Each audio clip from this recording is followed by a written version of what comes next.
ทุกคนเนาะคลิปนี้เฮาสิมาสอนวิธีการสมัครเว็บตื่นเกมนะทุกคนเนาะสำหรับใครที่อยากจะขายบัตรตื่นเกม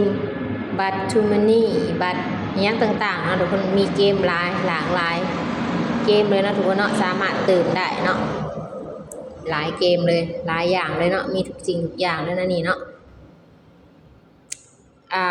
ก่อนอื่นเมื่อนะทุกคนเนาะให้ทุกคนไปที่ลิงก์ด้านล่างนี้ได้เลยเนาะพอไปที่ลิงก์ด้านล่างได้แล้วเรียบร้อยนะทุกคนเนาะ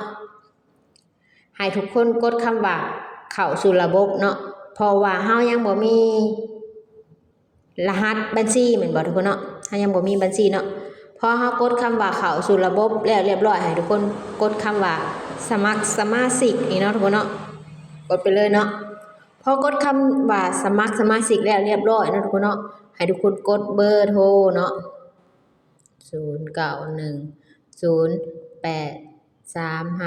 09108352โอเคอันนี้คือเบอร์โทรข่อยเองเนาะไผที่ยังบ่ได้สมัครหรือว่าไผที่อยากสมัครก็มาสมัครได้เลยเนาะอันนี้เบอร์โทรข่อยเนาะข่อยก็จะกดส่ง OTP ไปเนาะทุกคนเนาะกดไปเลยเนาะโอเค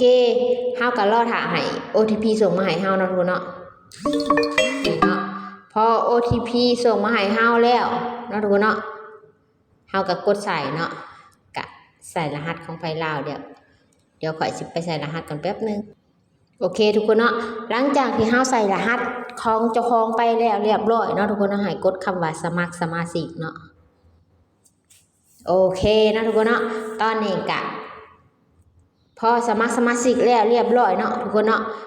กะให้ทุกคนป้อนเบอร์โทรที่สมัครเมื่อกี้นี้เนาะทุกคนเนาะเข้าไปเลยเนาะ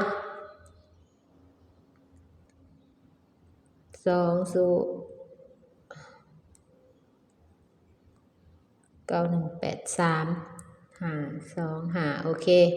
ข่อยสิไปใส่รหัสข่อยอีกโอเคทุกคนเนาะตอนนี้ข่อยกะสิกดคำว่าเข้าสู่ระบบเนาะทุกคนเนาะ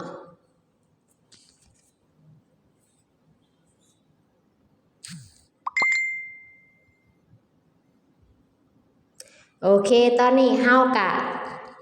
สมัครสมาชิกเสร็จสิ้นเรียบร้อยแล้วเนาะทุกคนเนาะกับบ่ได้ยากเนาะทุกคนง่ายๆวิธีการสมัครสมาชิกเกมนี่เนาะทุกคนเนาะสมัครสมาชิกแอปการเป็นตัวแทนตื่มเกมเนาะทุกคนเนาะนี่เนาะหรือว่าใครบ่อยากเป็นตัวแทนก็สร้างเนาะตื่มผ่านแอปนี่คุ้มคือการเนาะทุกคนเนาะมาเบิ่งเนาะมาเบิ่งฟรีไฟล์เนาะถ้าเฮาตื่มตัวอย่างเนาะนี่เนาะเพียงแต่75,000กีบเนาะทุกคนเนาะ75,000กีบได้33เพจเนาะ75,000กีบได้33เพจเนาะถ้าใครอยากตื่มก็ใส่ ID เกมลงไปเนาะทุกคนเนาะนี่เนาะ75,000กีบ33บัดนี้68 13,000กีบเนาะทุกคนเนาะสำหรับไพ่ที่ยังบ่มีเนาะแอคเคาท์ก็สามารถสมัครที่ลิงก์ด้านล่างได้เลยเนาะทุกคนเนาะคลิปหน้าเฮาสิมาสอนวิธีการเอาเงินเขาในแอปนี้นะทุกคนเนาะจังได๋ก็ตามนะทุกคนเนาะฝากกดไลค์กด Subscribe กดติดตามเด้อสบายดี